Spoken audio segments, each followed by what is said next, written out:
Welcome to lesson 29. And there's a lot of stuff out here, but I want to talk to you about sticking things together. And that means basically glue. There's all different kinds, and I'm not interested in focusing on anything other than those that we use in wood turning.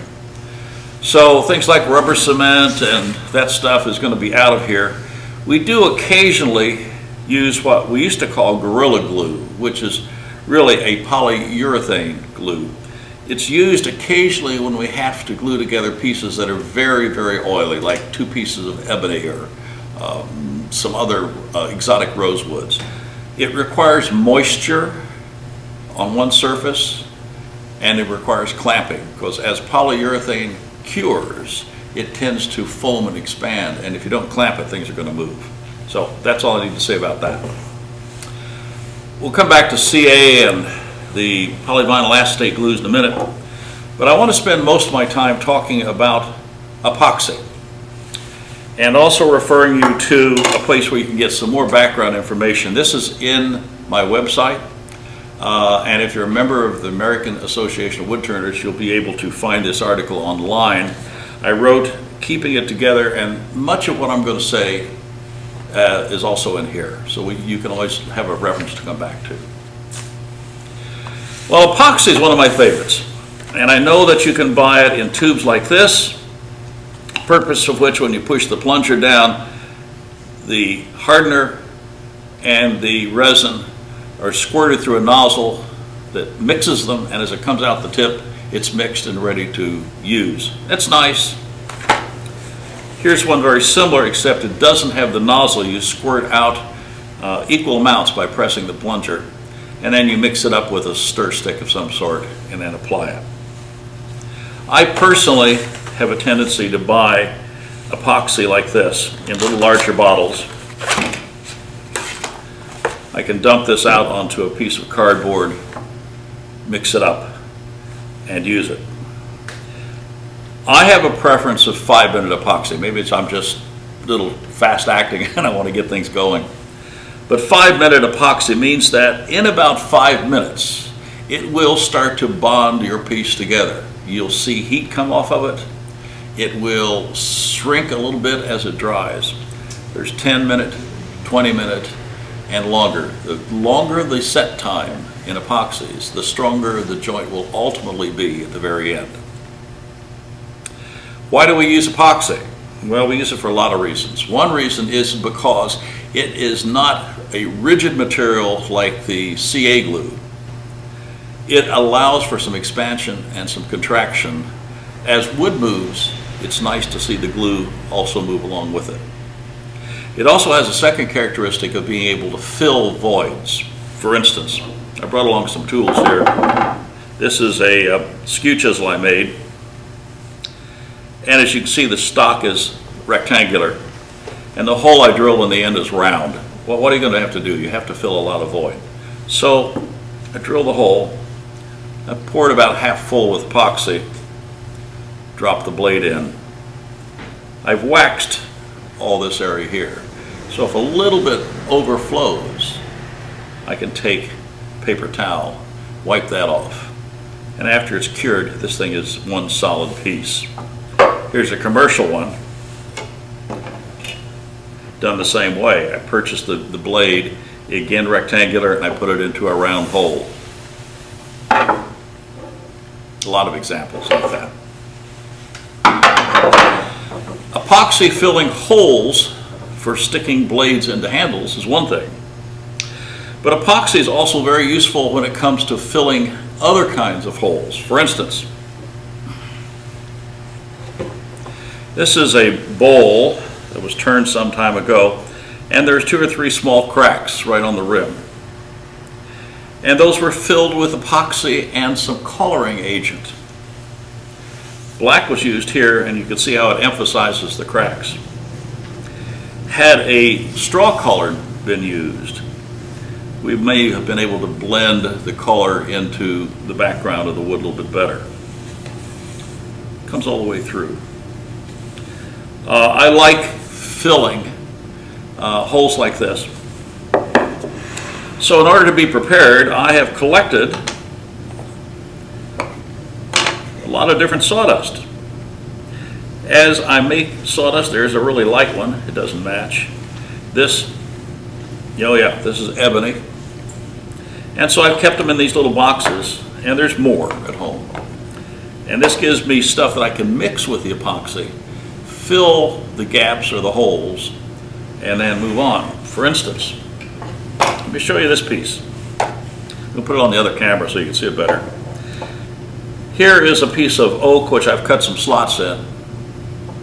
And I filled it with 3 different materials. And if you're really close up on this and you look at them, I bet you can't tell any difference between the 3. However, I have to look at the chart to figure out. This one is epoxy mixed with a filler, and I'll show you the fillers I prefer. This is mixed with very fine ebony dust. And this is used coffee grounds mixed with epoxy. All 3 give you the same effect. I know there's different coffees with different colored grounds, so you can have a collection of used coffee grounds, not new, used. Used because the oils have already been boiled out through the process of making coffee. The dried remnants is what we'd want to keep. And keep that in a little box someplace. Another good way to do that.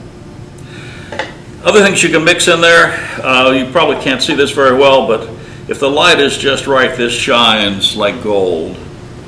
And this is brass filings. I went down to the local hardware store and I asked them for the remnants in their key making area. They have a little compartment at the bottom of the key maker. And it collects all the material that's ground away. Most keys are brass. Some are steel, some are plastic. Plastic is easy to get out, and the steel I can pick out with a magnet. So brass is a nice fill. Again, I made up some sample boards so I could see what it looks like. I have a whole bunch of colored powders. I don't much care for this, but this is fine as frog hair, and that could be mixed in with the epoxy for coloring. Very fine ground turquoise, in this case, works well. Recognize that if you mix turquoise in with your epoxy and fill with that, and it is proud of the surface, you're going to have to cut it down, and the only way to do it is with sandpaper. Turquoise is very hard, and it's hard enough that if you try to cut it with your wood turning tools, you probably will chip it, even pull out some components which you'll have to put back in. I tend not to put epoxy in, I beg your pardon, turquoise in with my epoxy. I tend to use it differently. I'll show you that in a minute. Here's the stuff I really like. Create a little bit more open area. If you go to the local hardware store, the big box store, and you go down to the home improvement section where they're selling building materials, and go into the area where they sell concrete and sackcrete and stuff like that, you'll find several boxes of this. And this is a coloring agent that's added to concrete. This, as you can see, is kind of a rust brown color. It's very fine. And the one I use the most is the black. And I've transferred it to a different kind of container. I'll show you how fine it is. That's how fine it is. It's just really fine. So it's not going to leave gaps when you put it in with your epoxy and use it to fill. Yuck. Messy everywhere. So epoxy, it's one of my favorites. And I use it a lot. This next glue that we use a lot in wood turning is what we call cyanacrylate, or CA glue. Sort of like these. CA comes in a group of different thicknesses. This is called thin, and it's watery. There's medium, which has a little more body to it, and thick, which is more like syrup in terms of thickness. And the reason for those, the thicker it becomes, the more it can be used in a gap-filling mode. For instance, if I was making a pen, one of the first things I have to do is glue the brass tubes inside here. Brass is pretty rigid, it's not going to move, but I want to get the hole between the outside of the brass and the inside of the wood glued on nice and solidly. So I'll use medium or medium thick CA glue. CA, cyanacrylate, means that when it has catalyzed, the glue becomes total acrylic and it's like a rock. And that's good when I'm gluing to something that's like brass. CA I also use as a finish. And you can't see how shiny this is, but the CA finish on objects leaves a plastic surface, and this plastic surface is subject to more abuse than the friction polishes that we might otherwise use. It resists the oils and salts in the hand from handling. So it leaves a nice hard surface as a finish. I also use CA glue on projects like this. This is a platter in which I embedded a small number of turquoise rocks, different sizes. So I cut the groove. I put the largest stones I had that would fit in place and put a drop of CA glue on them, locked them down. And then I dug through my turquoise grindings and powders and put smaller pieces in between those and put a drop of CA on it. Again, I'm using thin because it'll run down into the groove. And I keep building up until I have as close to solid as I can. I'm using CA because I can cement down pieces one at a time, and because since it doesn't move and the stone doesn't move very much, they are compatible. Now, to get this nice and flat, it required a lot of sanding, but I finally got that done. But CA glue was the project I used here. I know we use CA a lot in repairing cracks and fissures while we're turning wood, sometimes green, sometimes dry. And while I understand that locks the wood down so it won't move, I caution you to consider the fact that the wood is alive and moving and the CA glue is not. I don't trust that it will hold that wood together over a long period of time. As a temporary fix, I understand. CA glue, as I said, hardens. It has a great deal of tensile strength this way, tremendous amount of tensile strength. But shear strength this way is very, very weak. There's a famous turner I know who uses CA to fasten her projects to a faceplate, glues it on, turns the project, and when she's done, shakes the handle of a tool and wraps it, and it pops right off the faceplate. That's the shear force that's not strong. But while she was turning, the tensile strength this way was working for her really fine. Last thing to know about these, have a collection. Recognize that the thin, over time, begins to get thicker. And all of a sudden it starts behaving like medium and eventually like thick. And the setting time increases. In other words, there's a shelf life.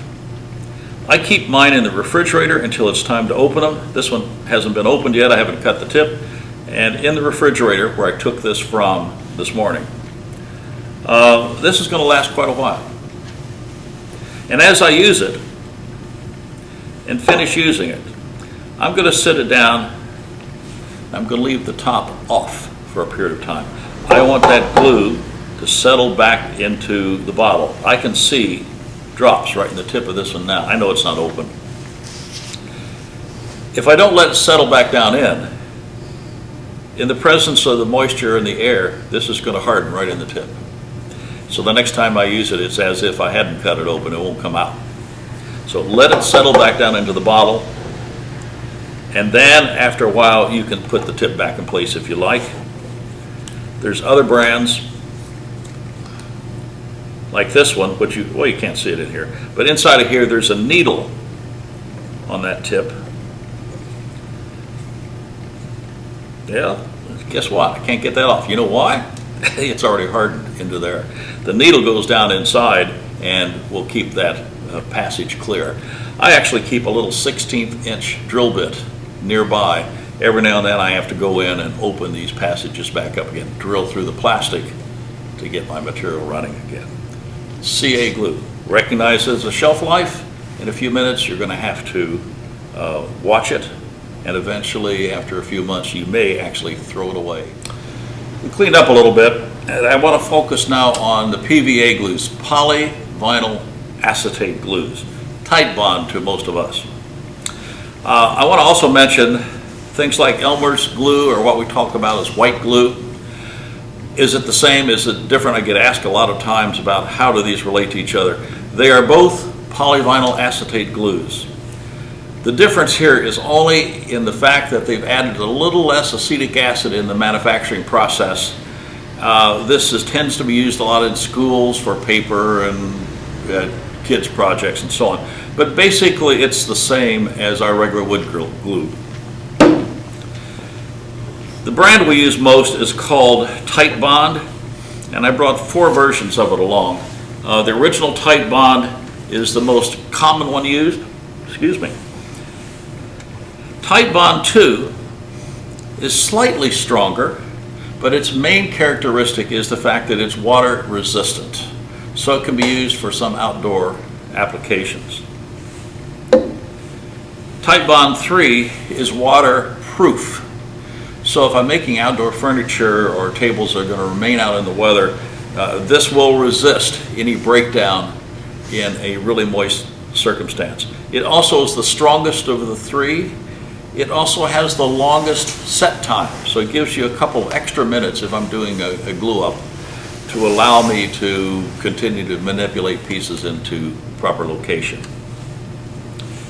There's another formula that's slightly different, and this is called molding and trim glue.